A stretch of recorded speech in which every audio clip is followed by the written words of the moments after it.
I'm Belle Bear. This is Sacred Mechanics.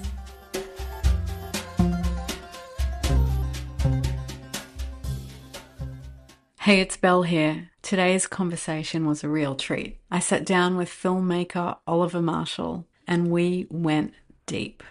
Not just into the world of music and visuals, though yes, he has incredible stories from behind the scenes with artists like Tyler the Creator, GoldLink, Denzel Curry, and Duke Dumont, including a full week spent at Rick Rubin's place. But also, we went into the unseen.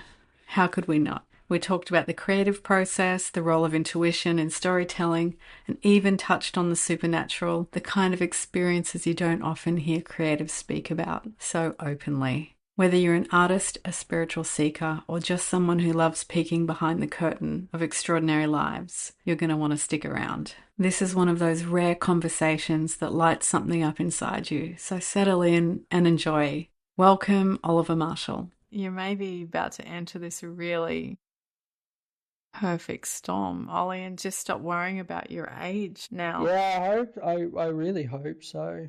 I feel like that's to me the best creative who could ever exist would be a 5-year-old with the brain of a 30-year-old or a 40-year-old, it's that childlike creativity that everyone wants to tap into.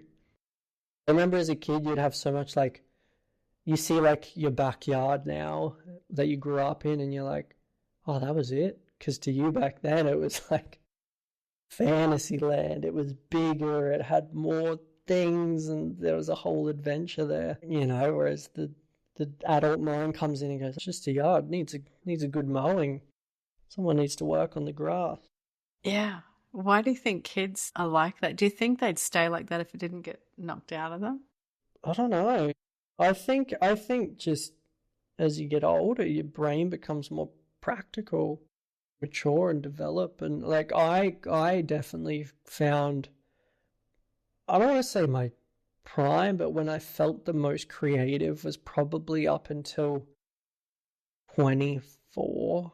And for some reason, 18 through to 24, I just never cared and didn't care about what I was doing. I was just having fun doing whatever I wanted to do. And there was such a lack of self-inflicted boundaries and structure. And when you're creating with no set expectation, there was just amazing stuff coming out. And because the baseline was absolutely zero, anything I made, I'm like, whoa, I did that. And it was so childlike. And then it felt like maybe 26, 25, it genuinely felt like within the space of 6 months, my brain just clicked into this more mature adult way of thinking, where this expectations started flooding in, the anxiety of life started flooding in, the stress of life, you have to do it, you have to make it, you want to be a filmmaker, you want to be there, and it just created just such unnecessary pressure. And now my goal is always okay, well, how can I get back to that way of thinking without expectation? And I've done a lot this year to do that. My goal this year was find value in life from things that are not career driven. Want to feel I started a herb garden in my backyard, got into rock climbing, and these are my things now. I love these things, and it takes a lot of pressure and expectation off filmmaking, which is the passion. And in doing so has almost, throttled the creativity to be a lot stronger, because I'm in more of a less intense mindset of always putting pressure on yourself. I think that's golden. Between the ages of 18 and 24 for you, what were you doing? How can you summarize this? What was life like? I was touring a lot. So when I was, as you know from the reel, when I was 18, I met that rapper, dude named GoldLink, and I did one show for him in Brisbane. I literally I Googled who's the managers. I Googled GoldLink managers, and I just emailed 5 or 6 random emails I found going, hey, I'm a camera guy, GoldLink's coming to town, can I take photos? And then I went along and did the, shot his show. I then cut a video with that footage, sent it to them, and they were like, oh, this is awesome. And at the time, like, cutting a video was just like, I just wanted it to look cool. There was no expectation of what's this trying to tell you? What's the story here? It was just, wow, that's a fun shot. And I would just slap it all together, and they were like, this is awesome. So then a few months later, they said, come to Asia with us, because obviously we're really close to Asia, so it's quite easy to get work there. So I went to Asia with them, and then a year later, I went to the US for 2 months and did a bus tour around the US, just documenting everything. And for about 5 or 6 years, which is 18 and 24, I was just 4 or 5 months of the year off touring, traveling, wherever. And then when I was back home, I would just cut at agencies to try and, get some income. And like, it was paying me well, but like, obviously nothing crazy. And I would just like push advertising and then push touring work. And it was way more than what most people were doing at that age.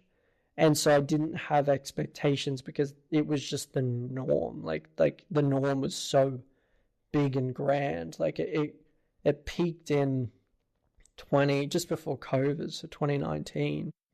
I went and did 2 months touring with Tyler, the Creator. I don't know if you know him, but he's like mega artist. Like, it was arenas all across the US. Yeah, it's awesome. We did Madison Square Garden, sold out. We did just crazy shows. And then we had 2 weeks off in LA where we went and spent a week at Rick Rubin's recording studio. And I don't know if you've read any of Rick Rubin's books. Yeah, I want to talk to you about this. He's awesome. Yeah. I never got to meet him, but I got to spend a week at... He's got he lives up at the top of this hill, and then at the bottom of the hill, he's got a recording studio. And I spent a week there, which was just magic. It was the best headspace I've ever been in. And then from there, we dipped to Europe for a month to tour around Europe. And that was life. Like, I was just like, oh, I got to go to Europe next week. And I would be like, I'd get to the border control and they'd be like, where are you flying to? I'm like, I have no idea, to be honest. I just look at the tour manager and be like, where are we going again? And it was so chaotic and full, and it was madness. And then COVID kind of brought a halt to all of that. And that was kind of when my, the norm for so long, which I didn't realize was so high, just fully disappeared. And suddenly I had to confront like this, what are you doing? What do you do with your future? Which, brought about that really restricting mindset of going like, oh, you're going to be a filmmaker, you're going to make movies. And I just put such a heavy expectation on it. And I tied very quickly my well-being and mental health to how well my career is doing, which is such an unhealthy relationship, especially in our industry.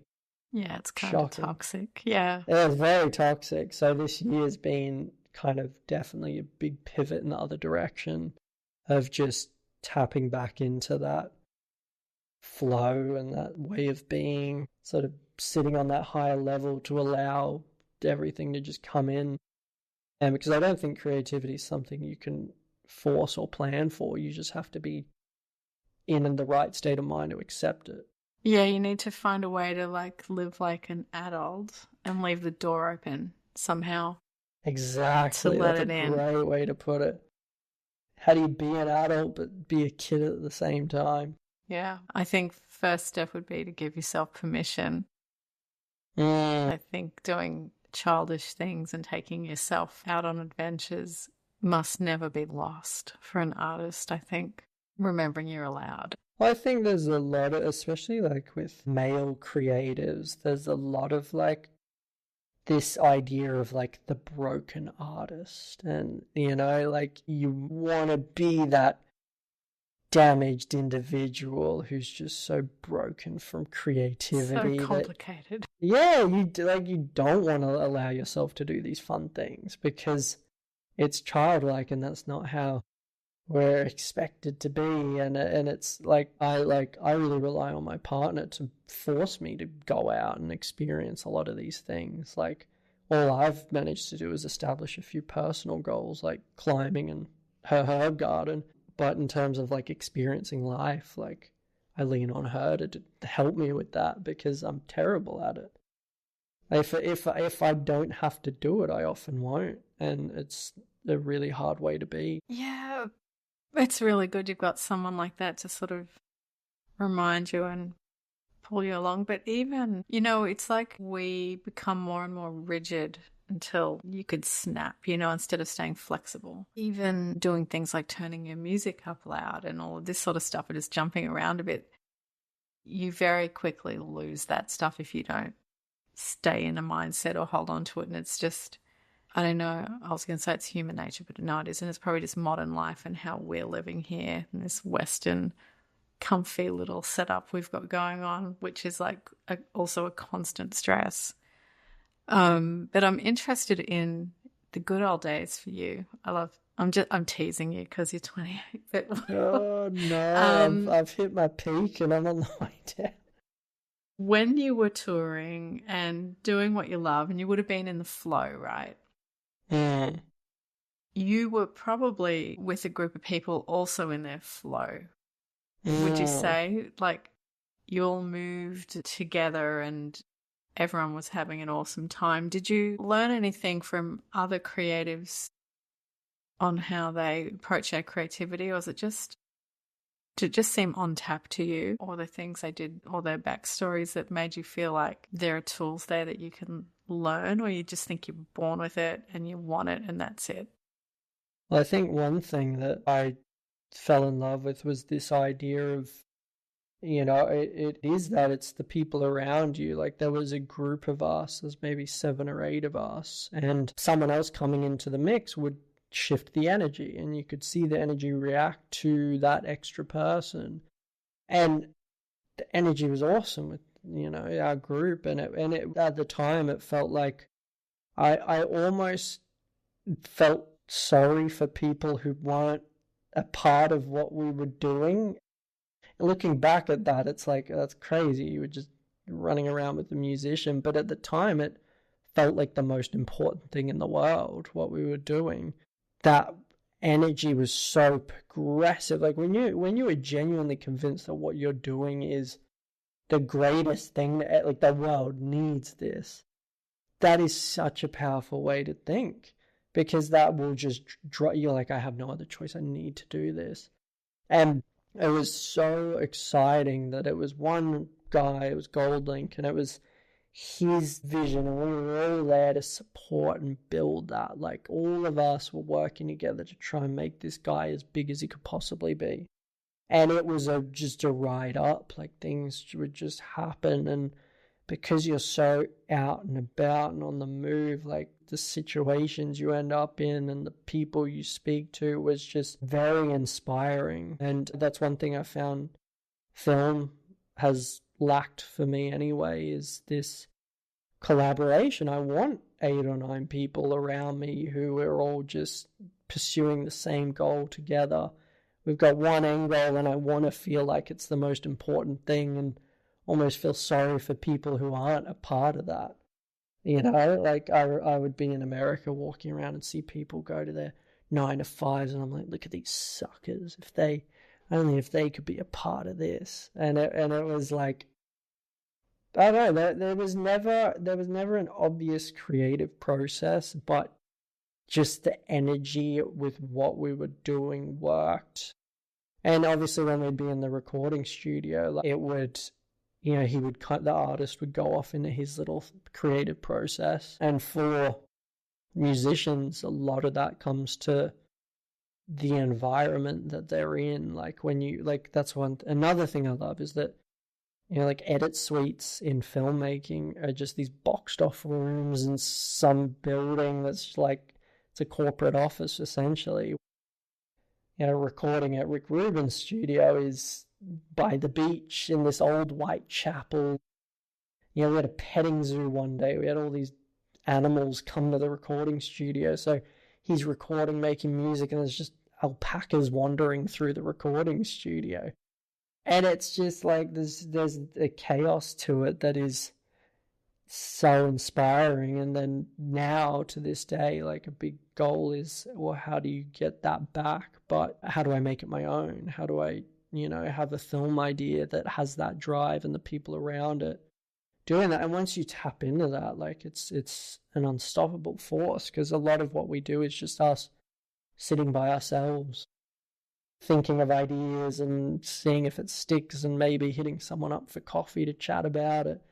I'm really into spirituality around conversation, discussion about people and their purpose. What are they here for? What's their thing? What's their main assignment? And also, it's really hard to know what that is, but I think you've just highlighted something where if you feel like what you're doing is something the world needs and it's really important, it's probably your main assignment, I reckon.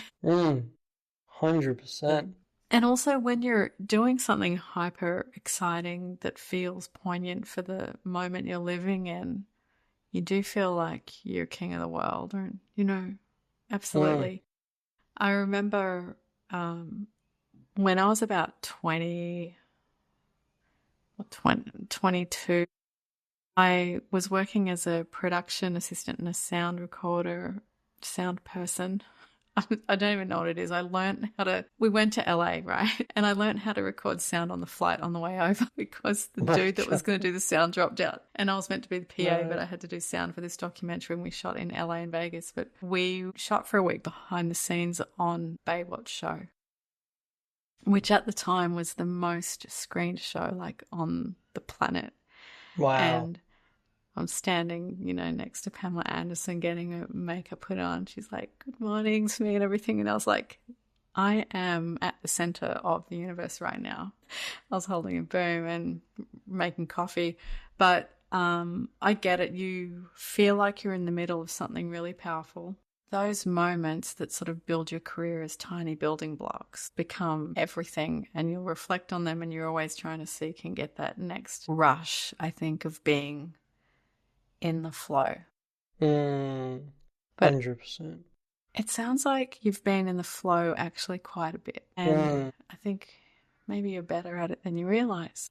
Yeah, you reckon? Yeah. What makes you think that? Lots of time in. You've had continuous expanded experiences, and you had a group where not everyone has the luxury of a like-minded group to work in all the time, and I think this is a gift. And how you've been at Rick Rubin's place and there's been alpacas inside. Yeah. That was crazy. And like even on top of that, it felt like that energy attracts similar energy. Like we would run into so many people who are doing their own main character journey, and they're doing the most important thing in the world. Like, a guy came in to the studio one night with a metal briefcase that he had all padlocked and had it all prepared, and he opened it and there was all these little cartoon figures in it, and we found out he's pitching a show to Cartoon Network, and it's like, to him that was his thing, and that was the center of his universe, and all these people felt like what they were doing was the most important thing, which I guess in turn is their calling. Like it just feels right. It feels like you're on that wave and you're riding it, and for me that's why I always say I'm obsessed with this idea of pop culture, because I love sitting at the fringes of it and watching these people create their art on the fringe of what's in and what's cool, and there's these circles moving, and it's so fascinating to be a part of, and I hope it's eventually a conversation I get to be a part of through film. Like I'd love to make a film that taps into pop culture. Maybe if you are making a film, you'll be writing pop culture. Yeah, this is what I mean. You're at the fringes of it. You are shaping how that comes out. And I watched firsthand that happen, like Tyler, the creator. He's making waves. He's massive. And I got to witness his energy and the people around him and his journey. And it's just this thing that they've built where there's just people and things happening. And, they got enough started and moving that it's now just this ever rolling ball down a hill that just keeps growing and growing. And it's I think that's the goal for a lot of creatives, is end up in that space with their ideas. They want their idea to get that traction and start attracting the right people, and then they're stuck on this creative roller coaster, until it's done. Yeah, that's so good. And also to think of an artist's output and all the other future artists that were inspired by that. It's how the vine grows and the energy behind that. It's electric, and it just attaches to the next person and off they go. That's it.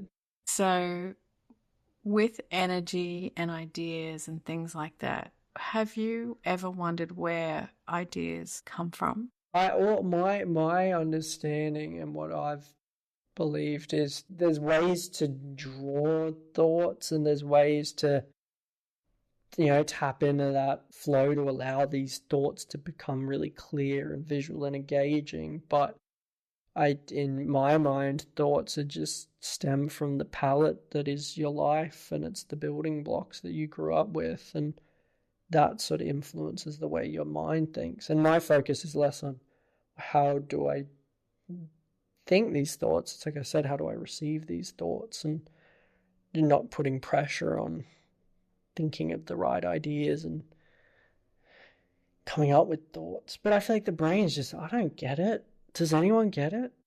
People are trying to get it. There's some really cool theories. Yeah, there's some really cool theories about... What are some of the theories? I'll try and explain this as simply as I can in a really rudimentary way. But if think of our brain as an antenna, and that there's a field of energy and ideas, and we just put the antennas up and pull them down. David Lynch used to talk about this like fish, fishing. Fish. Yeah. I've read that book. It's beautiful. Yeah, it's the same concept. And people like David Lynch know. They just know when they're meditators, and they're seeing that separation of consciousness, unconsciousness, the brain, the field where there's all these thoughts and ideas and these shared energy, I suppose, and you just pull it in. So there's a couple of ways I look at this sometimes. If I have to come up with an idea really quickly, instead of trying really hard now, I don't try. And that's the difference maybe from 36 years experience working as a creative. I just don't try. I just open the door. Yeah. I'm like, okay, Spirit Squad or whoever's in charge of the ideas today, I'm going to go for a walk and have a cup of tea, and I'm going to sit there with the door, and my job is to hold the door open. Your job to just tip as much stuff in there as you can, and I'll sift through it and deliver it to the client. I mean, it's gotta be like everything I read it always comes back to that. Like you look at that book, The Artist's Way, where they talk about let it flow through you and into your hand, and shut your mind off and just write what comes to you. And then Rick Rubin talks about the zeitgeist of ideas, and when it comes to making your idea, it's not your idea, it's an idea, and you're just the one who's going to make it. And if you choose not to, someone else will. Like it's funny that it all just leads back to that core idea of just there is this weird ethereal field of ideas and things just waiting to happen. Yeah, well, it's consciousness and other areas of reading and study I've been doing is that even thoughts are things and consciousness is a thing. And what really totally blew my mind a few weeks ago was this idea that water is conscious.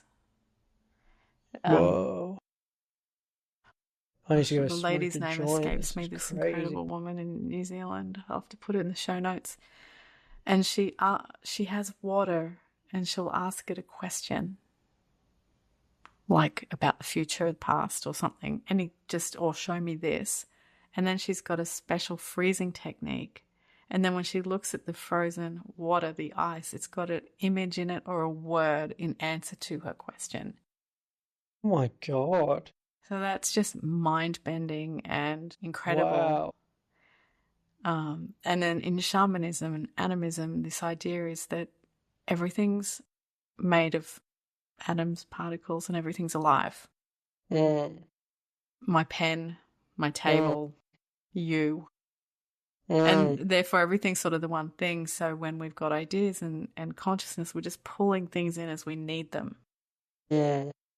So when we think about our mind as a vessel, like collecting things, maybe part of creativity is this as well. And of course, we've got our brain that's our filter that's lived through all our life experiences that sort of picks what we want Mm. and delivers it. So when you look at people who aren't in touch with their creative thinking, do you think that they just shut off to receiving these ideas? Yeah, we have to take the lid off. It's like Mm. popping a cap off top of their head. Let some stuff in, let some light. How do you do that? Well, you have to decide and want to. Mm. It's a conscious decision to be open to things. Sometimes people are not making that conscious decision and have a life-altering experience, which blows their mind. But for everyone else, you just decide to open the door.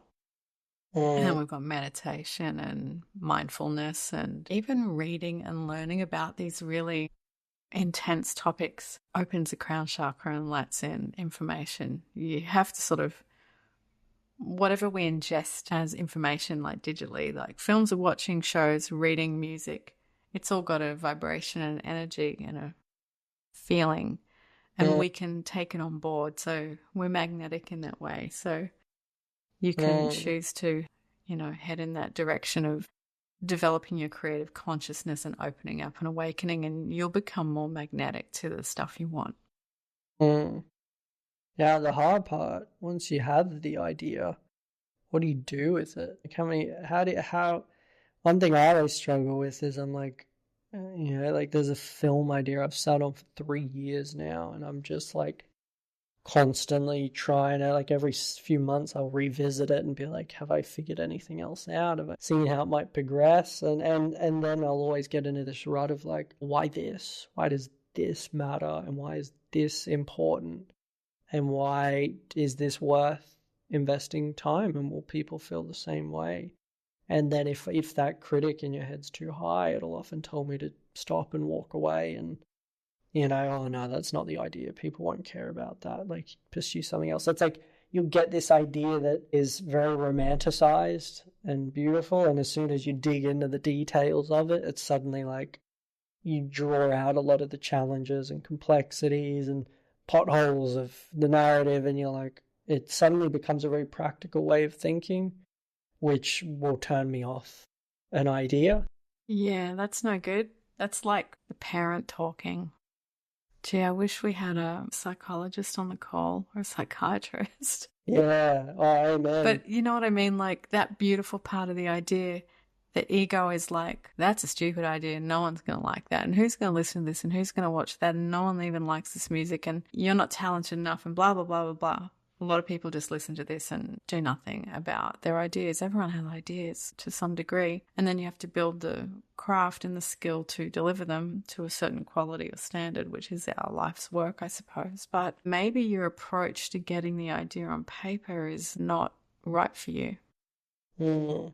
Maybe you need to find a more fun way. Yeah, that could be interesting. I mean, back to David Lynch, was it 70 cards? He said if you've got 70 ideas and you put each of them on a card, you've got a film.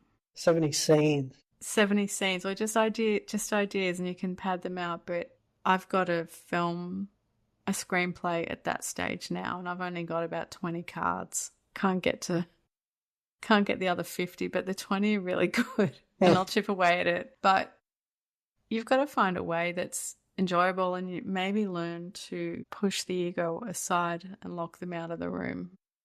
Yeah, For as long ego as you has can. been a very difficult thing. I think, especially being around musicians and rappers in particular, there's a lot of ego in that space of like always trying to appear as the cool guy and You know, everything's got to be trendy and, God forbid, you're vulnerable for a second.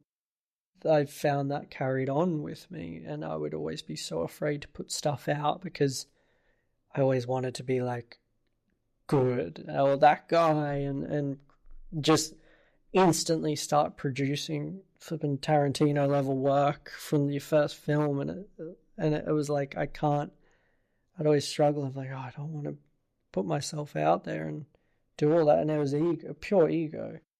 And now that's why I've been reading The Power of Now, which everyone's bloody read at this point. Yeah. But just his teaching of blocking the ego mind and being present with just who you Yeah. are. So it's almost as if you need to approach your first film or all the films that you will make like you're 5. That child we were talking about earlier that doesn't care Yeah, well, what how do other you people tap think. into that? And then how do you like? What's the balance of, you know, the creative mind versus the critical mind? Going like, okay, you let the 5-year-old take over and create these things, but knowing if they're good or not, you know? Like I watched Sinners the other day. Awesome film.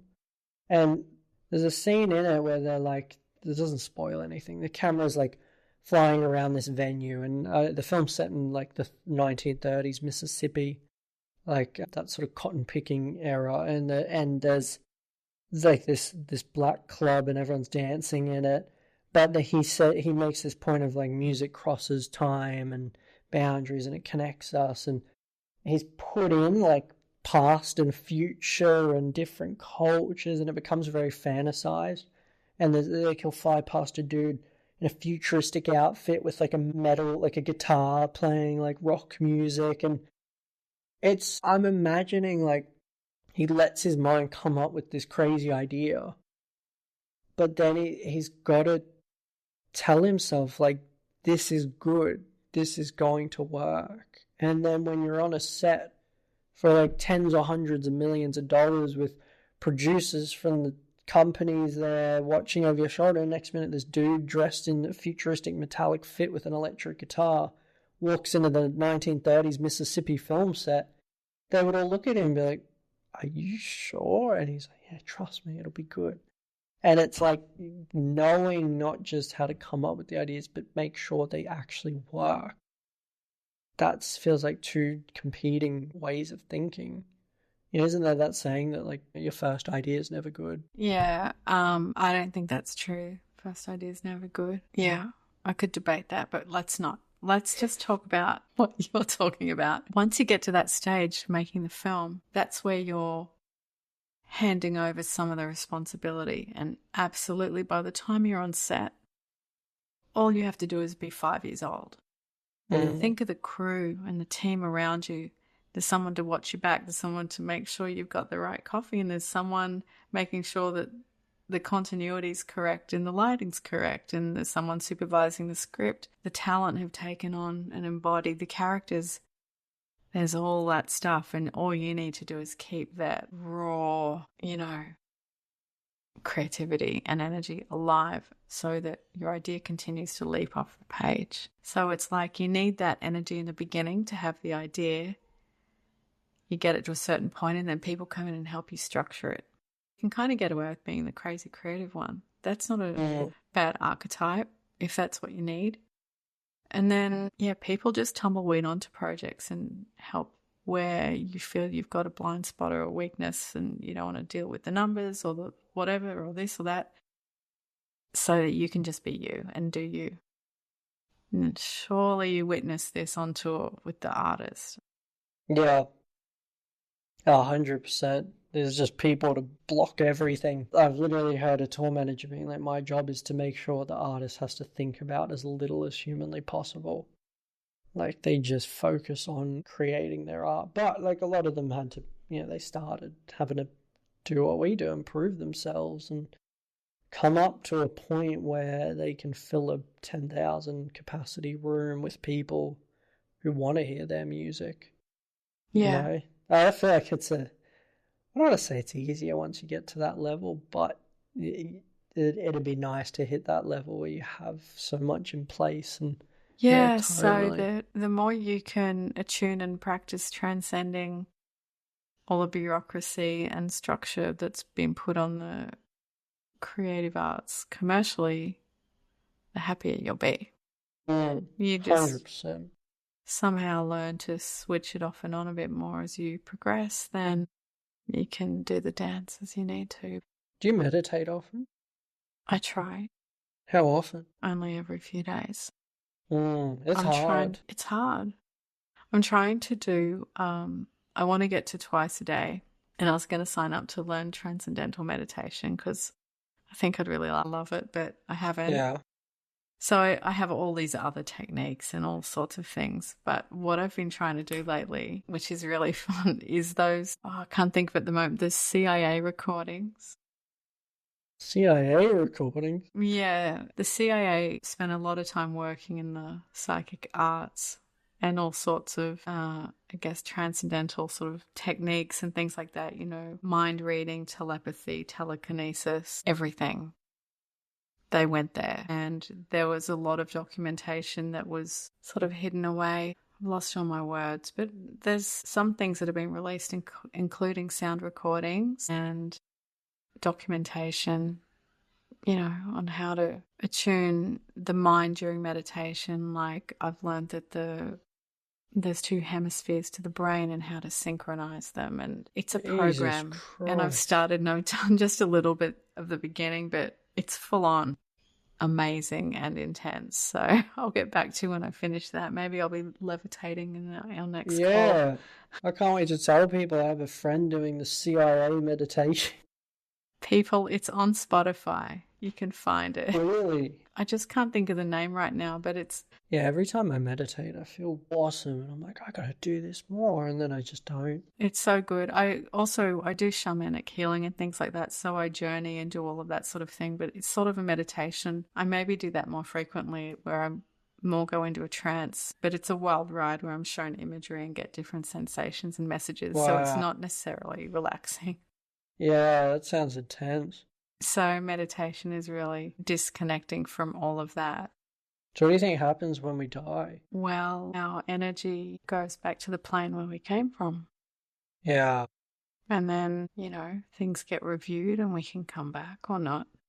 We have to Mm. make sure we've sort of done that assignment we were discussing and learnt some lessons or not and come back. But as a psychic medium, I have zero doubt in my mind in life after death. A lot of cold calls. I used to do psychic medium work with clients that they'd email me and I'd only know the city they lived in and their first name.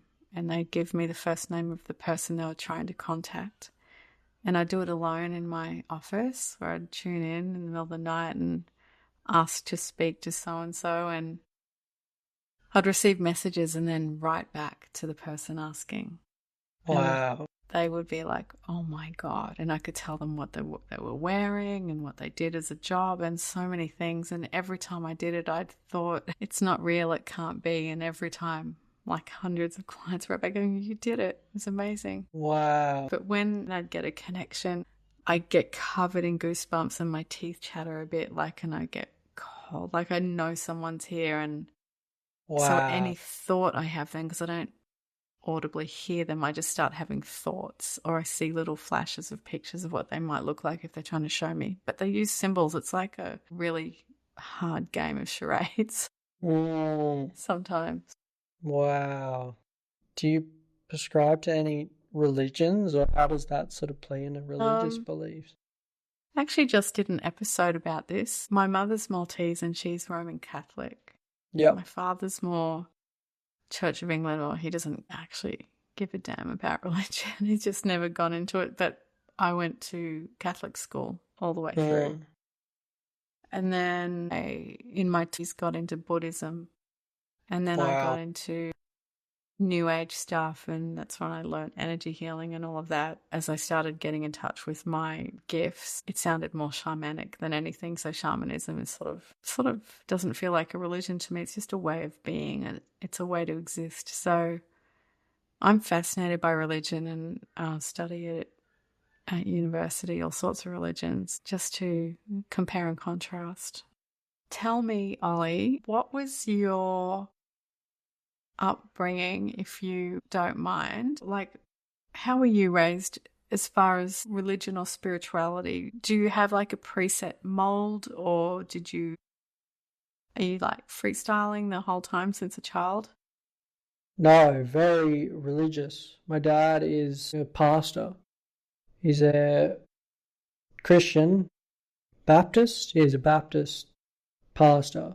So he has a church. So we grew up in a very religious household. He'd preach twice on a Sunday, and then we moved to America for a while, and he started a church in America, Wow. and our house became the office, the church office. So there's like prayer groups on a Thursday, and it was a whole ordeal. I've actually always wanted to make a movie on it called Bible Belt, because he made it in the heart of Texas.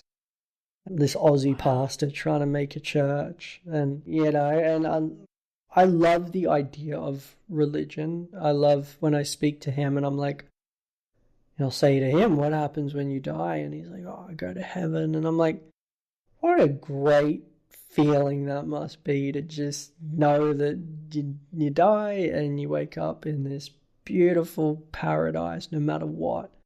Like, if you're, a Christian and you gave your life to Christ, and I'm like, that is must be such a wonderful feeling. And I believe in spirituality. I believe in higher being and this whole ethereal realm that we can't understand. Whether or not it aligns with traditional Christian values, I'm not sure. But it's something I've just never really, some trauma I've waited to dive into when I finally make that film. Yeah, because it was awesome. It was a great upbringing. Like, there's some just fantastic stories there. Like, my mum's a clinical psychologist now.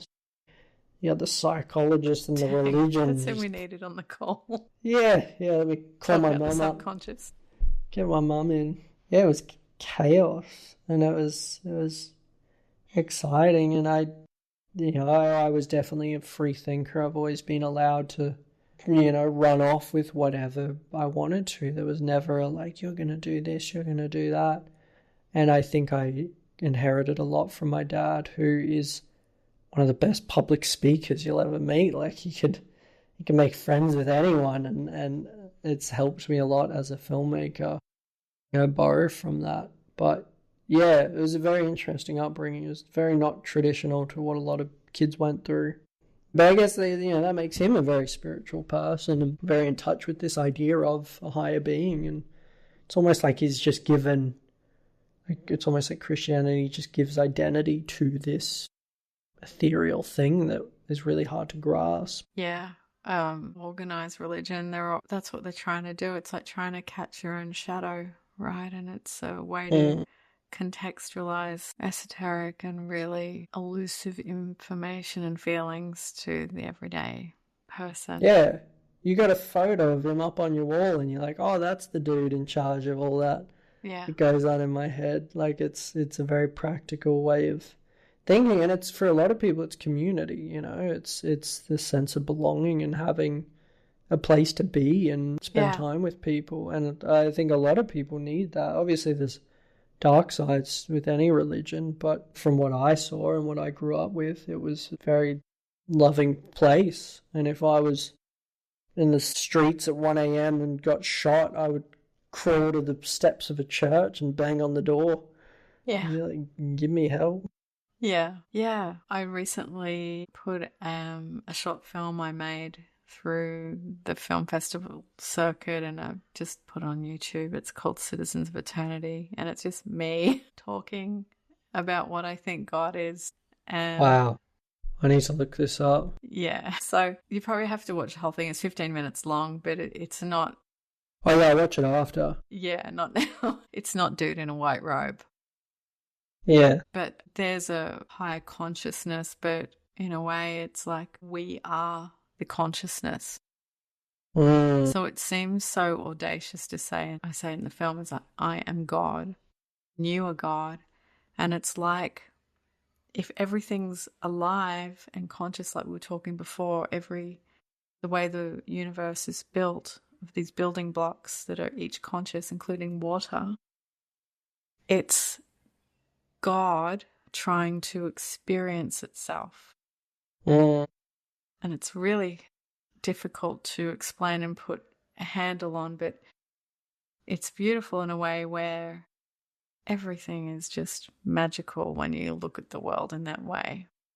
Every I've expression of a person or an animal. mm, I've heard that, this idea that life is just consciousness trying to experience itself. Yeah. And consciousness is source energy, which is God, which people don't necessarily say, but God is a word, and it's just the only way we can sort of package this idea that's super powerful. It's a powerful These are idea. heavy thoughts. What got you thinking so in depth about life and the idea? You know, you're a flipping philosopher now. Yeah. I've had some really full on personal experiences that I can't explain. Woken up to like a 9 foot tall angel standing at the foot of my bed. I nearly died of fright. Woken to balls of like lightning or energy in my bedroom that's just hovered. Wow. I've spoken to dead people. I see dead people. Like I've just had a lot of uncountable experiences like this since I was a little girl. Wow. So I've had the context of religion and everything and all of that, but on the outskirts of that, there's all this other stuff. I've rarely found people in my life I can talk to about where they're just going to be like, whatever, or no, or like it's too Some people big. are just so in tune with it. Like my stepmom's like that. She just is so like just seems to be the target of a lot of these things. And you meet people like that who are just seem to always have the wild dreams that predict stuff and the things happen. Like I've never had anything happen that I'm like, wow, how did I've never had anything, especially like being in the church, you always hear about people coming to Christ through these crazy experiences and Yeah. whatnot. And I'm like, I've never experienced Yeah. anything like that. It's either leaving that door wide open, maybe a bit too open to do your day to day. But what I do learn in all of this is that it got too much when I was a bit younger than you. I was in my mid-20s and I was really into my career and it was really interfering with my work because I'd be sitting in a boardroom meeting trying to make a presentation for a big campaign and there's 3 people standing behind my client and they're not living or there's Whoa. flashing lights around them. And Whoa. I remember once we were in a meeting with our accountant. I was running an agency and I knew that his wife had passed away a few years before, and there was just all this light shooting around the room, and I knew it was her. And I'm just trying to talk to him about the tax return and this and Oh that. And I was like, this is God. getting really not cool. Like, I can't do my work. And so I had to work and meditation and other things to turn it off and shut it Wow. down. So now and also while I had young children, it was just too much. You can't walk around and live your life not knowing what's going to fly out at you 1 minute to the Wow. next. So you learn to control it, and I'm now trying to open it up more now that my kids are growing up and I have more time on my hands for exploring this frontier of spirituality and what's out there.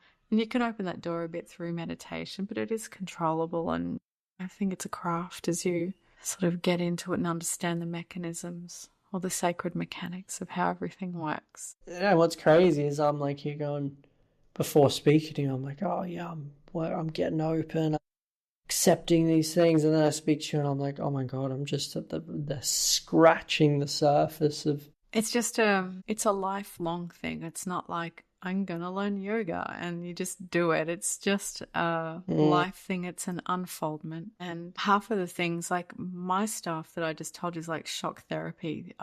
Most of those experiences, I don't think you're supposed to be, but I was scared stiff. The angel one, and my first husband, when I was young, was with me. It was Christmas Eve. We were in my parents' house. And I was so terrified that I couldn't move. And I'll just move my eyes to see if he was next to me. And he was. And I'm hurting myself to see if I'm awake. Wow. And when I shut my eyes to escape the fear and what I could see, it was perfectly beautiful vision, but I was terrified. I could still see it.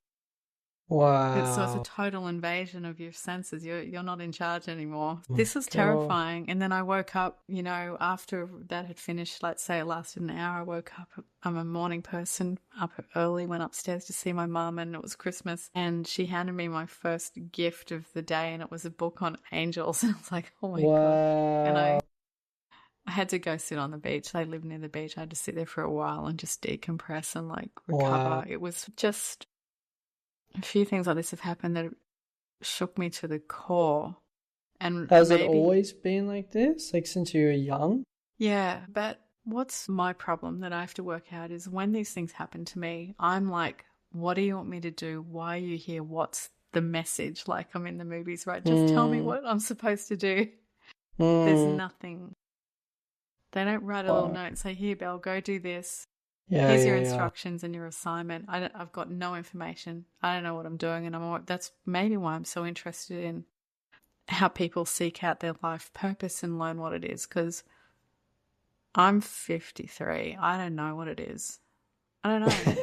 I just do all this different stuff. I do whatever comes to me, and I've had pretty intense experiences, but no clear path. And I'm jealous of people that have a clear vision that they are here to do this one thing, like musicians, and they just do music and they've got Hmm. this one and they're on rails. I'm like, wow, that must be so liberating just to have this one thing. Yeah, well, you remind me a lot of my partner because I'm like that. I've got the one vision. Like when I'm on set, I'm on cloud nine. That's my favorite place to be.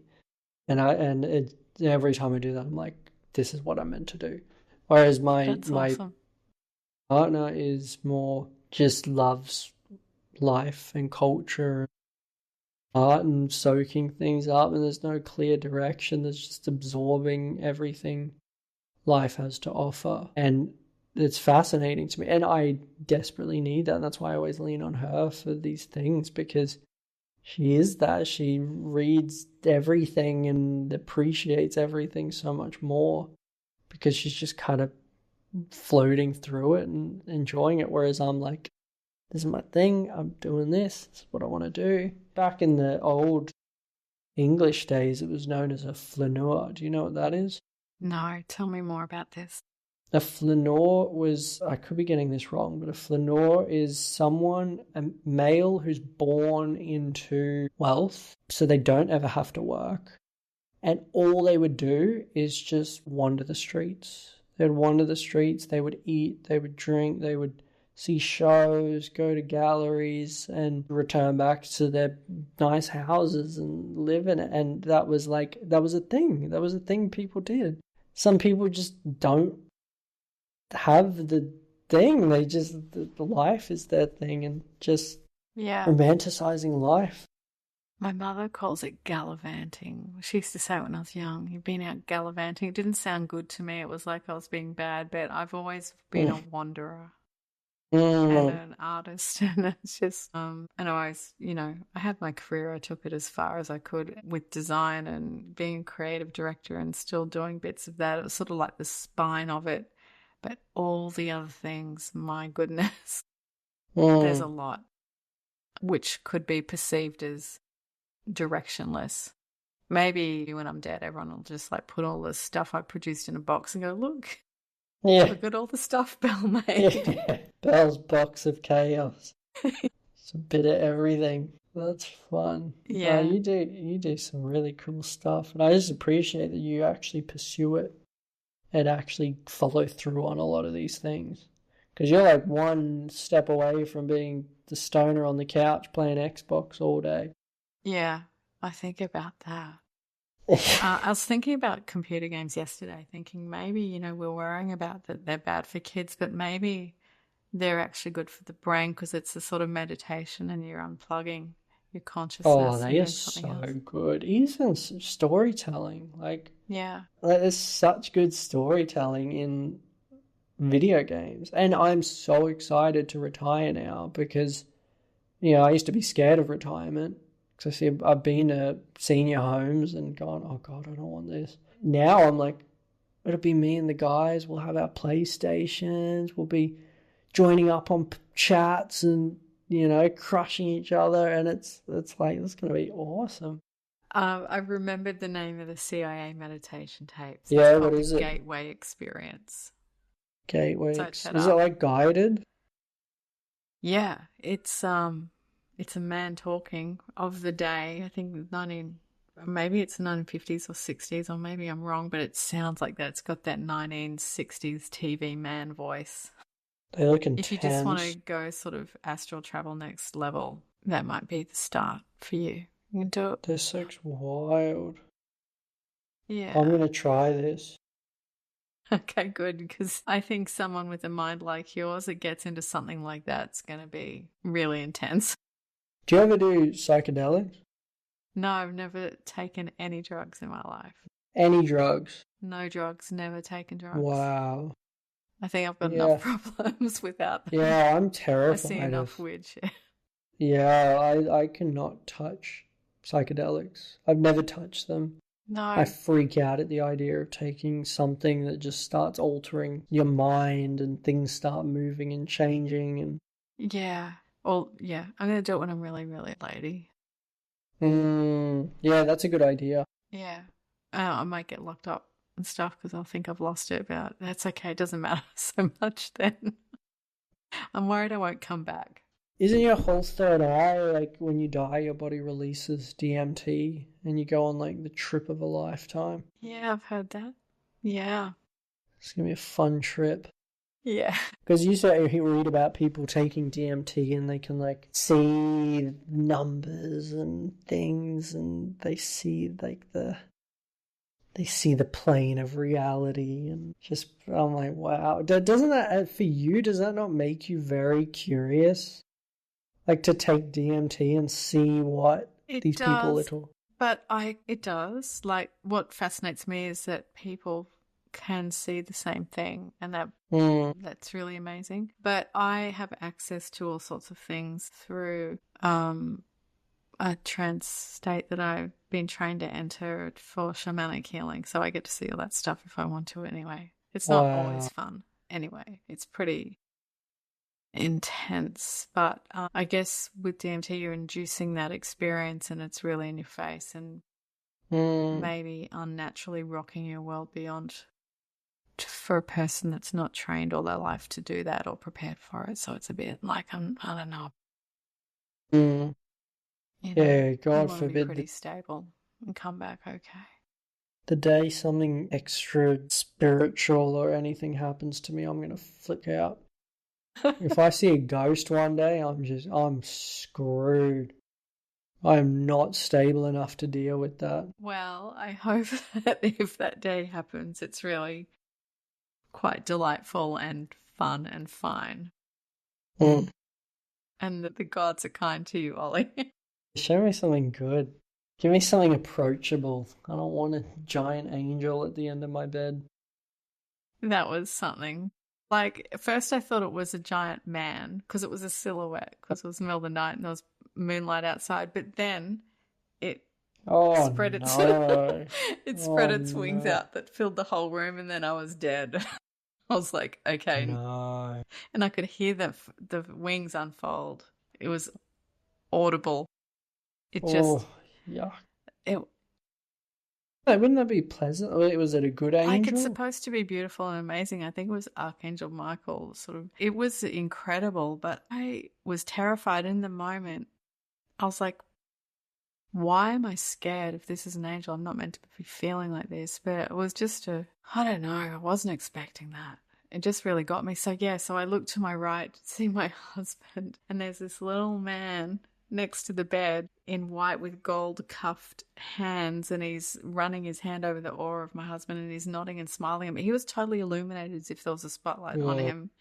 And he was trying to reassure me by looking at me going, it's okay. But I was like, guys, this is not okay. I'm not feeling good. This is too much. wow. It was insane. And just trying to wake myself up, but I was awake, and then shutting my eyes because I didn't want to see it anymore, and just said that because in the past, if I shut my eyes long enough, the thing goes away, like gives up. Yeah. But no, they're still in my face with my eyes shut. Like, Wow. yeah. That's And then, unbelievable. Yes, that's it. It is unbelievable. And it's It's stuck as with you clear as yesterday for me, these things. wow. And yeah, I still ask for the why and the what. But Still don't know it. no, not Do you think really. there's a meaning to life or a purpose? Yeah, What do you think that is? I think we go round and round on this merry-go-round until we attain enlightenment or pure. We know how to purely love. Mm, I think if all consciousness is source energy or God, trying to experience itself through this plane of existence, we strive to try and experience pure love. mm, And that's not so easy to do, right, as a mere human, to, mm. to be like that. It's a challenge. A bit like meditating's a challenge. Yeah. It's one thing I always struggled with was like you would have these experiences that are meant to be what a lot of people consider the best life can give you, whether that's family or friends or things that are meant to feel really loving. And in your head, I'd kind of go like, is this it? Is this what it is? Is this as good as it gets? Well, it's what you make it. You got to open all the right doors for yourself. Exactly. And you're That's what I'm given, learning. there's people around you that are here to teach us all sorts of things, for better or worse, Mm, and vice versa. But if you think about the unlimited opportunities you have and how you feel, you're responsible for how you feel and how you think and operate. That it's perfect opportunity. It's just whether you have the drive or the energy or the ambition to better yourself, to be more open and aware and awake. And mm, it's hard work. It really is. I mean, you don't just decide that's what you're going to do and you wake up the next day and you're done. It's a life of just mm, trying to attain a certain purity in your consciousness It's very difficult. in between paying the rent and Yeah, exactly. feeding yourself and raising children or, you know, human responsibilities. Yeah, exactly. All I got right. some stuff we're gonna work on. Me too. Some life to focus on. It's all about the creativity, I think, and your creative output because what you're putting out on the page and the stories you're trying to tell comes from a very special place inside you. It's your consciousness wanting to express itself. Well, that's the goal this year, is just be aware that you are conscious and be aware of the present. And it's, for me at the moment, it's as simple as that. That's beautiful. Hmm. Yeah. Whether or not we get there, different You just story. keep striving. I really appreciate you coming onto the Sacred Mechanics podcast today. I've been waiting to talk to you since our last super long conversation at South by Southwest. That was fun. Yeah, but I think we'd spent time, well, in my memory, we walked for like 5 or 6 hours and just talked We the whole did. way. The premise of Sacred Mechanics podcast is to see where there's a fusion point between creatives or creativity and spirituality and ideas and where they come from. You just seem like perfect guinea pig. I'm still Well, learning. that's the fun. No one understands. We just get to talk about it. I don't think you ever do understand. Please go check out the Gateway Experience and see you on the other side.